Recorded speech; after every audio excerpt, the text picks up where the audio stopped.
So, when you come to think of it, there's only one universal truth really. One that is not pleasant to be sure. One over which you have no power, no decision. But there is one thing over which you do have power. You can decide what to do with the time you've been given. Welcome to Ye Olde Entertainment. My name is Alex, and it is my mission, my goal, my purpose in life to help you decide whether that game that you have been thumping for so long is indeed the right game for you or not. But not today.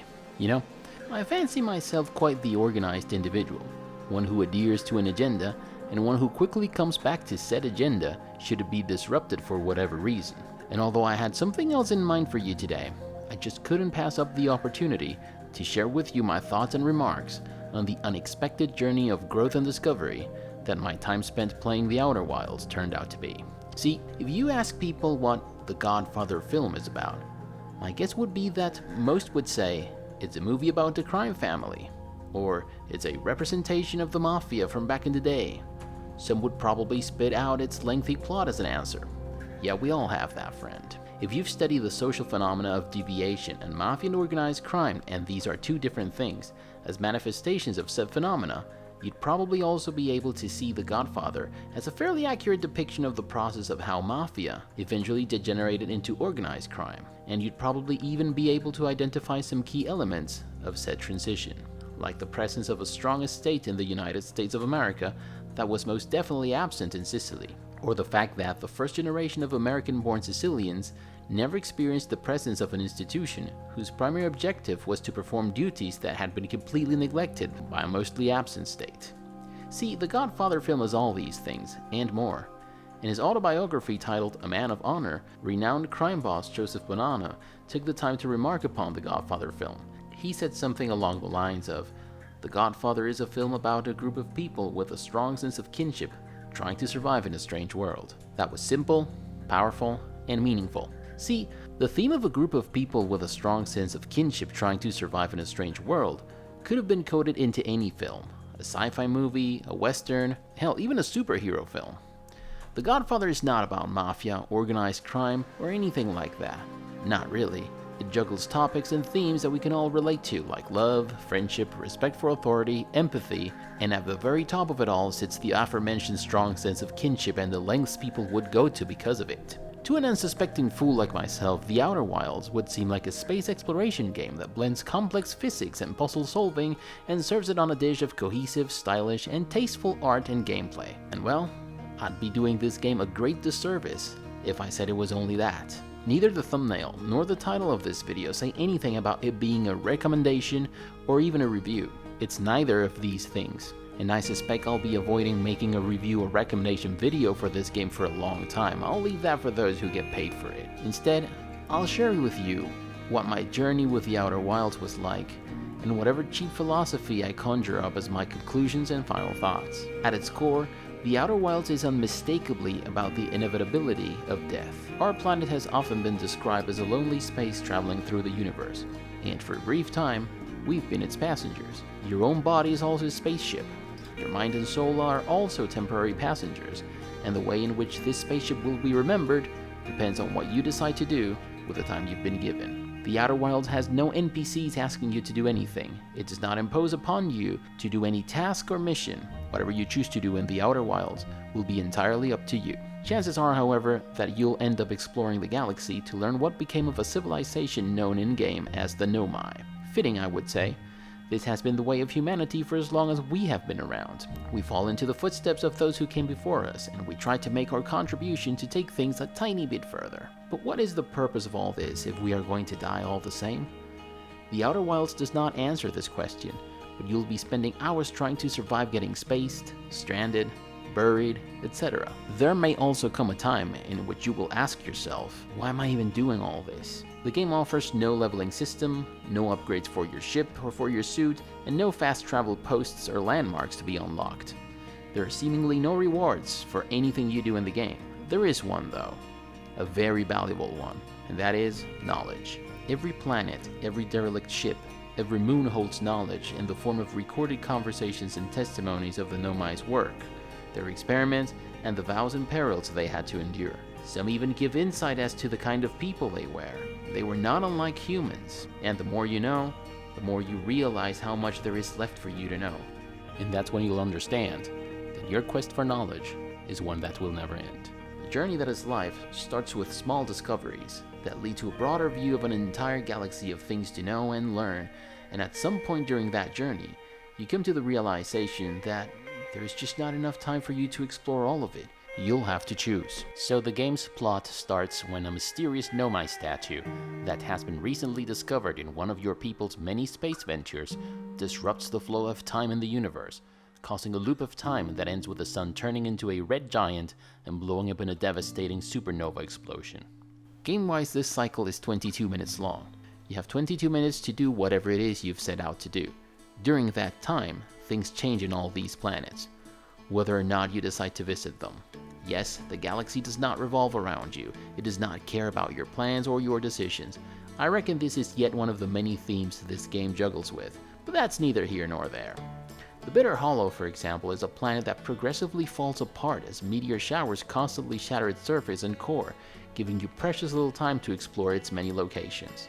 The Twin Elms consist of two planets, one made of sand and another orbiting around with a strong gravitational core that constantly vacuums sand from its twin brother to itself, thus revealing important locations filled with secrets and information for you to uncover. Regardless of the planet you're exploring, or what you're doing, you'll eventually start hearing this music.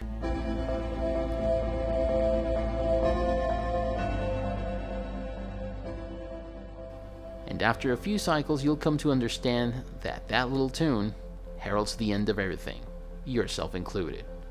And depending on what you were doing at the time, you may feel anguish, desperation, frustration, or maybe even relief.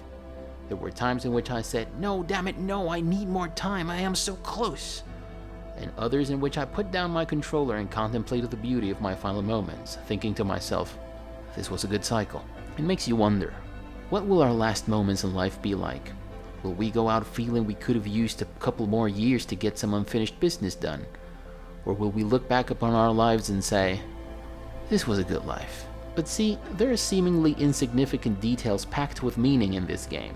Even if you are determined to explore the last corner of the galaxy as quickly as possible, the game will inevitably treat you to some quality of life moments now and then, like sitting down with some other fellow space traveler and maybe roast some marshmallows for no other reward than the experience of chilling for a while itself.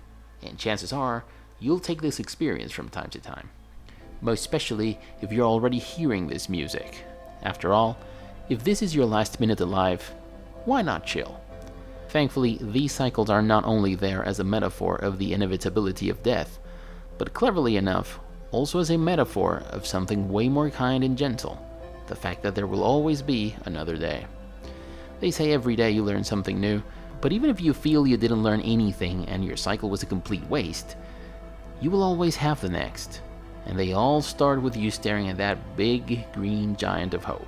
See, in the novel The Great Gatsby by Scott Fitzgerald, the green light at the end of Daisy's East Egg dock was used as a leitmotif in the book. It represented Gatsby's hopes and dreams for the future, not unlike the giant green planet known as the Giant Deep in the Outer Wilds, which is, quite intentionally, the first thing you'll always see every time the cycle ends and starts anew. At first you may feel a little bit frustrated with the cycle mechanic, but there's one thing the cycle won't ever take away from you, just like there's something no tough circumstance or failure in life will ever take away from you, and that's knowledge. And that's all you ever really need to pick yourself up and resume your journey. Others have gone out to explore the galaxy before you, and to seek them out is the best way to benefit from their experience. These fellow space travelers have become stranded in some planets of the system. Each of them has been given an instrument, and each of them plays a tune that you can track with a scanning device if you wish to find them. Like yourself, these travelers have had the freedom to explore and pursue their own journey, which makes their experiences tremendously valuable to your own cause. It seems very basic and straightforward, but not everyone understands that there is wisdom in everyone else's personal stories, and therefore, they're all worth listening to.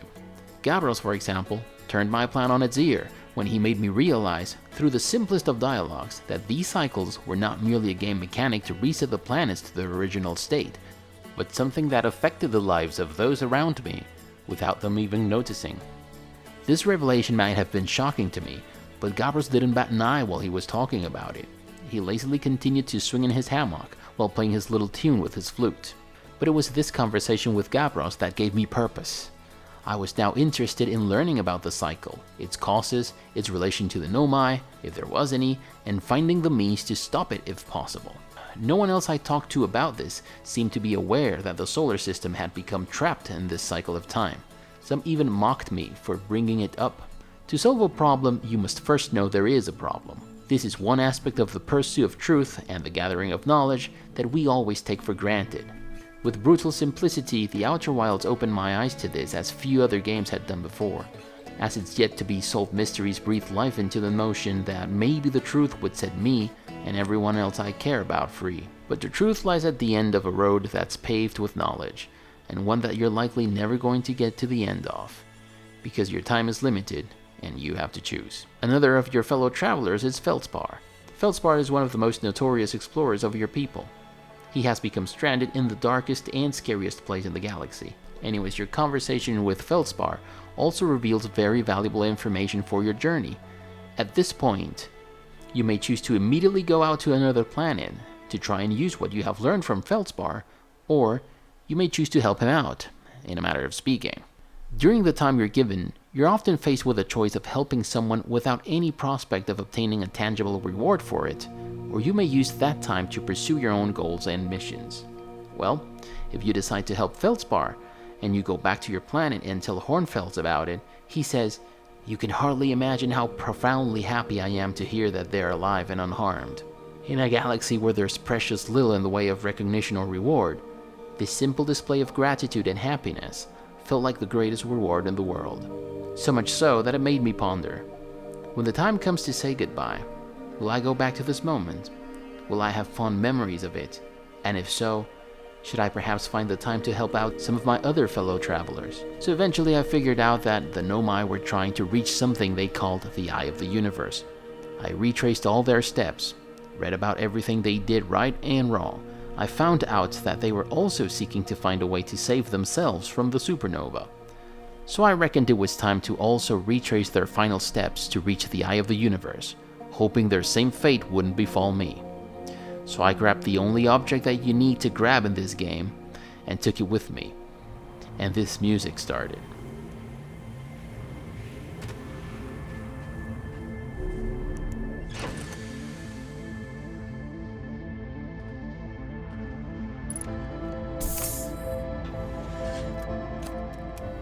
I understood I had reached a point of no return.